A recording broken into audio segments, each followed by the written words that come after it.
Well, welcome back to another analysis behind the news. Now, I don't know if you've read the article over on the New American site, but you should, where it talks about the atheist group called the Freedom from Religious Foundation and their suit against the IRS. See, what they did was they sued the Internal Revenue Service to start monitoring sermons against political speech in any of these sermons. Now, I know this sounds fantastic, but it is true, and you need to go over and read that article. The gist of it is that there was a ruling that came down in the courts in 2009 that said that the IRS had to monitor various sermons to see if they have political content. This caused quite a furor at the time, and there are pastors today who are opposing such things. In fact, it's my understanding that over 500 pastors have sent letters to the IRS saying, we're going to talk about whatever we want to talk about in the sermons, and that's all there is to it. Come get us, in so many words, if they want to. But the idea that the Internal Revenue Service can go in and monitor sermons for political content, of course, is outrageous. Something called the freedom of speech exists, or used to exist in this country, the First Amendment to the Constitution, which was passed simply to ensure that we would never lose that freedom of speech. You know, it was a lot of the ministers in the 1770s that stirred up much of the agitation against the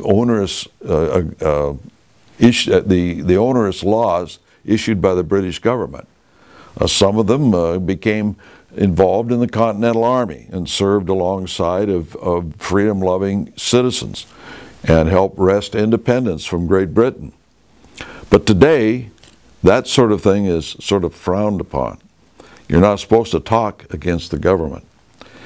And they do this through this idea that you've got the need to be tax deductible and register with the federal government if you're going to be a church. There's no law that says so. If you are a legitimate church, and I underline legitimate, if you're a legitimate church, then you are exempt from this status of having to file as a 501c3. You have it automatically. You are tax deductible automatically.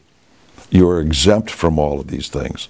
Now, the reason I say legitimate is because there have been people over the years who started phony churches. Their churches really did not exist other than in their own mind.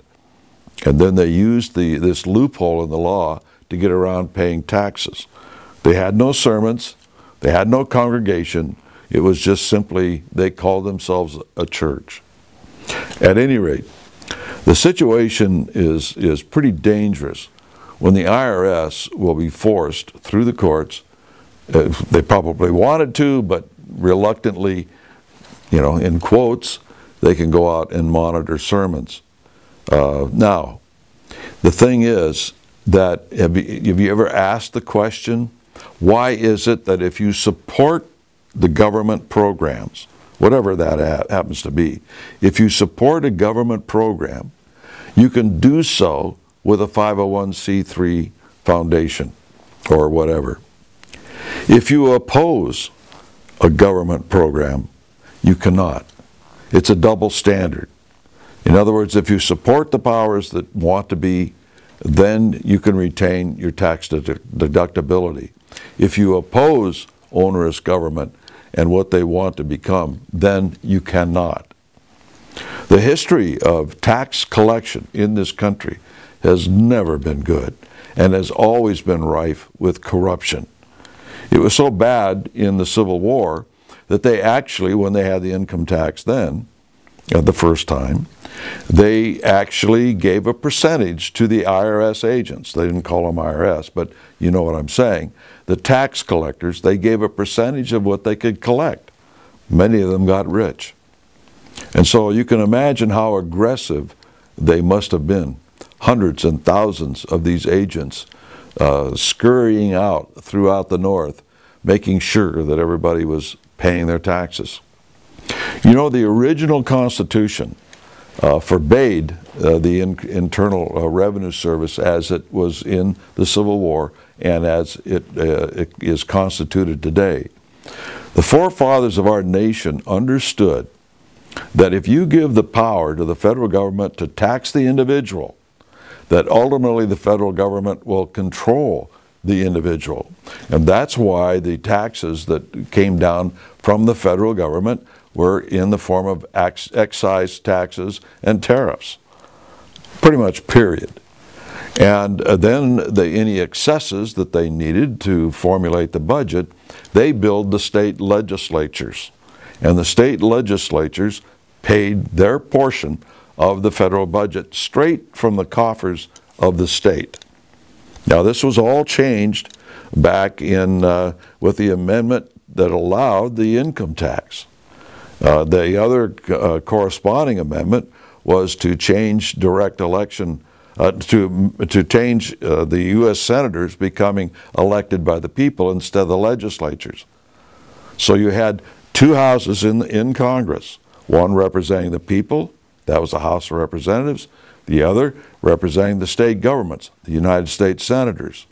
Now that, if you tie that to the way they used to tax, it was a very good system, because if there was pork barrel in the House, the Senate wouldn't vote for pork barrel because they had to go home and explain to the legislature that elected them into the Senate why they voted to tax their own legislative body to the federal government. Again, if the federal government couldn't meet its budget, they dunned the states, and then so the states had to pay their portion.